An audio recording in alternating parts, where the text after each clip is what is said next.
So we can just start from the beginning. Back in 2018, Netflix acquired the rights to all 7 of the Chronicles of Narnia novels to adapt them into films. And in 2020, they put Greta Gerwig in charge of the whole franchise for them. And this was in the middle of lockdowns. She was cooped up with her husband, busy writing Barbie, which was a huge success that gave her a lot more street cred that she didn't have prior. And remember, this is before the success of Barbie. Yeah, this was well before Barbie, but now that Barbie has come out and she has the street cred of that billion-dollar movie success, I'm sure that she feels she's beyond reproach at this point. 20 from Weary Traveler says, born in 1996, never cared for the Beatles, but I chose Ringo because I like the name the best. Happy Friday. I was thinking the same thing, but I have abstained from voting today. At least until you guys convince me of who I should vote for. Sponsorship with Ring Camera. So Greta Gerwig is taking the reins for the Chronicles of Narnia franchise at Netflix. And so far, she is going rogue. I mean, she is just completely off her rocker. You knew this was going to happen. What we know so far is that it's allegedly going to be very rock and roll. We were never given a solid explanation as to what that meant. Nope. No explanation as to what that meant. And it's obviously going to be told in a different way for modern audiences. You know what? It must be nice to be an artist because you can just say stuff like that doesn't actually make any sense. And it's somehow attributed to you as something deep. Yeah. Where they're like, it's going to be so jazz. And I'd be like, it's going to be like noir. I'd be like, well, no, because noir actually has like a connotation in film, right? Something noir has a stylistic choice. Unless you're telling me that they're all going to look like 80s hair bands. Like, what do you mean rock and roll? Like, no, is the soundtrack going to be rock and roll? Is going to be Words rock and don't roll. mean anything anymore. No, they don't.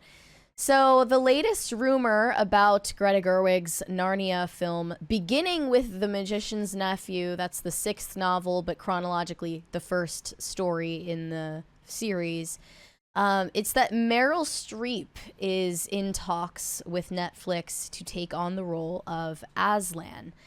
And if you weren't familiar with the story, Aslan is a lion, but he is a male lion. And he's also allegorically meant to be a Jesus-like figure in the story written by C.S. Lewis, a devout Christian. Wait, who is the one that wrote God as a Woman? What? Who was the Ariana Grande? They should have cast Ariana Grande. Yeah.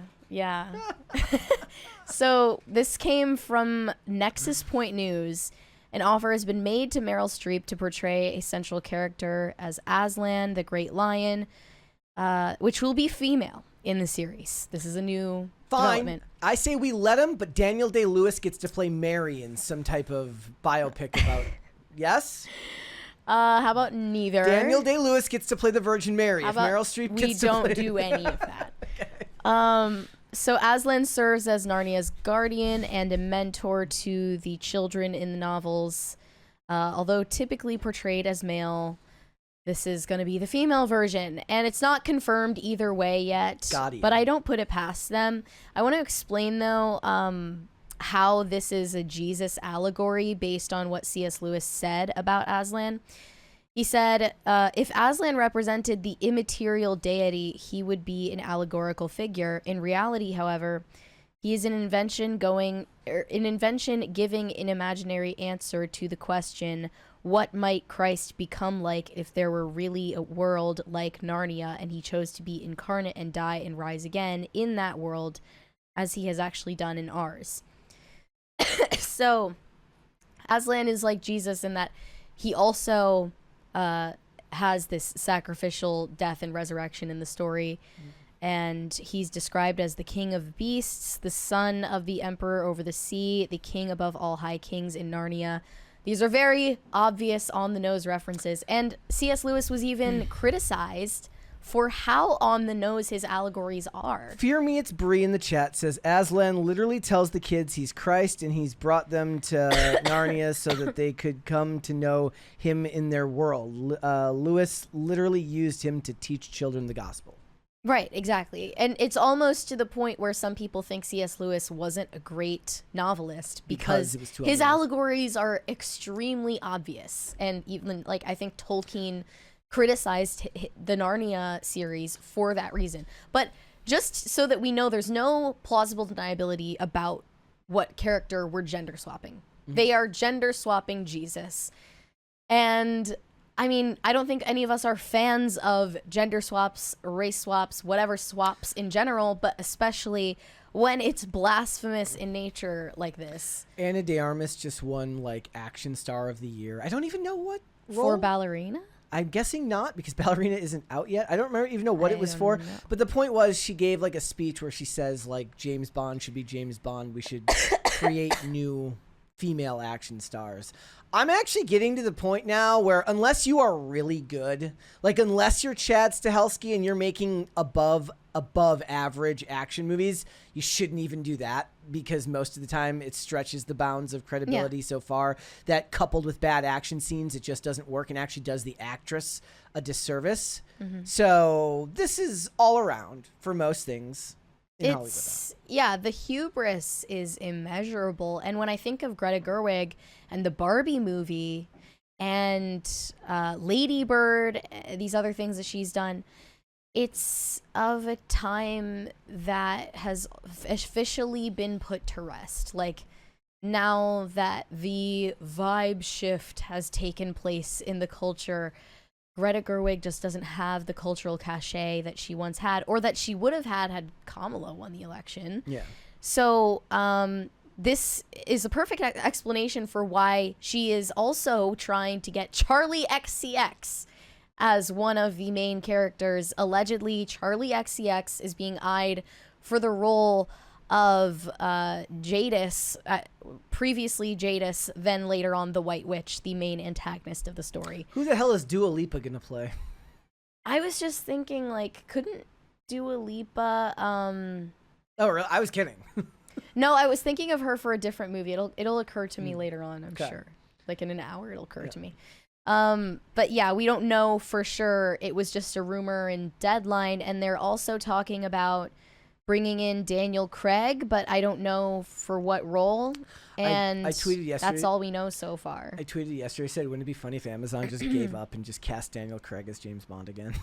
Yeah, that would be funny. But he wouldn't do it. He wouldn't do it, though. No, he really liked Barbara Broccoli and the family. I don't think he would do it on principle. But it still would be funny if they're like, fuck it, just give him $100 million. He's like, He's just miserable. Principles, schminciples. He's been miserable the whole time. Every time he says, I'm done, and then they're like, here's a large amount of money. He's like, I can do one more.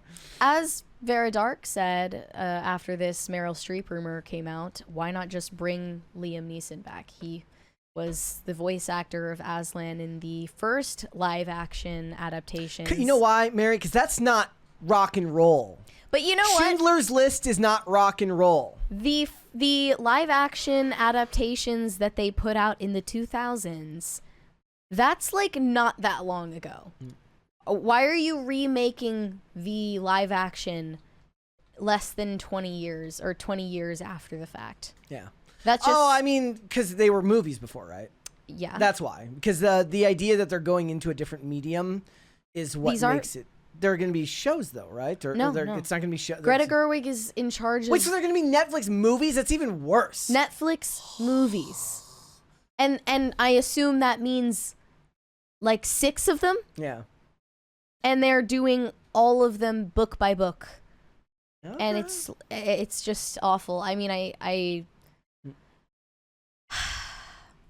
so they're giving it like a partial theatrical release. I looked into this. That's the plan put it is into awards season, I'm guessing. It'll get the first one, at least, The Magician's Nephew, will get a 2-week global run in IMAX theaters for Thanksgiving 2026 in advance of its drop on Netflix. I would like to point out that as bad as this will likely be, again, because I'm not a fan of the book series, so I really have no attachment to it, it could probably be worse. They could have gotten the Russo brothers to do it, who only seem to be able to do Marvel well.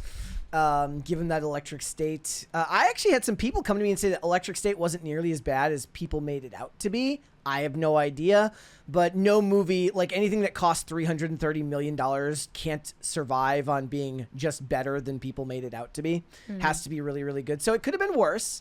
They could have gotten the Russo brothers. It could always be worse, but like this is pretty bad, and I guess I'm just surprised that they haven't gotten wise to the direction things are headed already. Doesn't matter. This started too long ago. We're so bored. Like my main gripe with this isn't even that I'm scandalized and I'm offended as a Christian that blah blah blah. It's like I'm actually more surprised and scandalized and offended by the lack of effort and just how boring this is. It's not only the fact that we're getting a 6-parter recycled IP streaming exclusive bullshit from the director of Barbie, which was also IP slop. It's just more recycled slop. And we'll just add the blasphemy as a cherry on top of the recycled slop. Yeah. And we're going to just start shoveling that in your face. Well, so I'll tell you why I think Netflix gets away with it. So more than any other streamer or even any other studio, they seem to have the capital to waste, and their infrastructure has been built out strong enough that they can stomach and survive bad releases. Now, 6, that's a lot, but I wouldn't be surprised if they do 1 or 2 and then just don't do the rest. I wonder how much they spent on it. A lot, I'm sure. I mean, I'm sure not as much as Amazon spent on getting Rings of Power through, but it's still a valuable IP, and it's one that I wish could be left alone. I've said for a long time that there are a lot of C.S. Lewis fictional works that I imagined would be great as live action movies or TV shows, but I don't want them to do it because they'll just do something like this, and they cannot be trusted. So I've been watching this YouTube channel. I think it's called The Thrifty Typewriter. I could be getting that wrong. And he reviews a lot of like the bad fantasy and the bad like stuff that was coming out in the mid 2000s. Yeah. Maze Runner, stuff like that.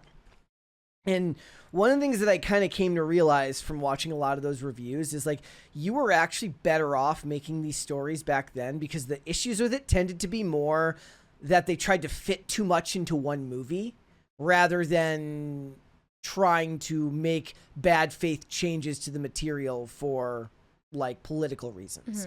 So the big issue was like they'd make these movies and they'd try to fit 3 books into one movie, or they would set up for obvious sequels with, at the expense of the story, which was just a failure of the studios being greedy and not necessarily politically inclined one way or the other. I'd rather they be greedy than just straight up evil. Yeah. I don't really care about them being greedy and doing cash grabs as much as do you think this type of stuff. Do you think when Greta Gerwig did this, like I just don't know, do you think she was a C.S. Lewis reader beforehand and then she's just doing this on purpose, or is she just not paying close attention? I think she's doing it on purpose. I don't know what she has said about her, like was she like a fan before she got this? I mean, if you were a fan before, why would you make such a blatant change, right? Right, exactly. Yeah. Maybe she could claim. I mean, what if they said Netflix required it? They're going to. We saw that Cleopatra Netflix movie. Yeah, there's that. There's Adolescence. Netflix is a repeat offender, but like what they're gonna do is take the character of the White Witch and like give her some stupid like backstory, and it's gonna be like an anti-hero sort of sympathetic villain thing, and she's actually a feminist. I think people are actually over the sympathetic villain. They've been over it. Everyone's say been what you over want about it. Snow White, but at least Gal Gadot was just playing an evil person, just not well. Yeah. Thanks for watching. Listen to full episodes of Pop Culture Crisis on Spotify. Keep up with us on social media and make sure you subscribe and ring that bell so you never miss the show. Bye, guys.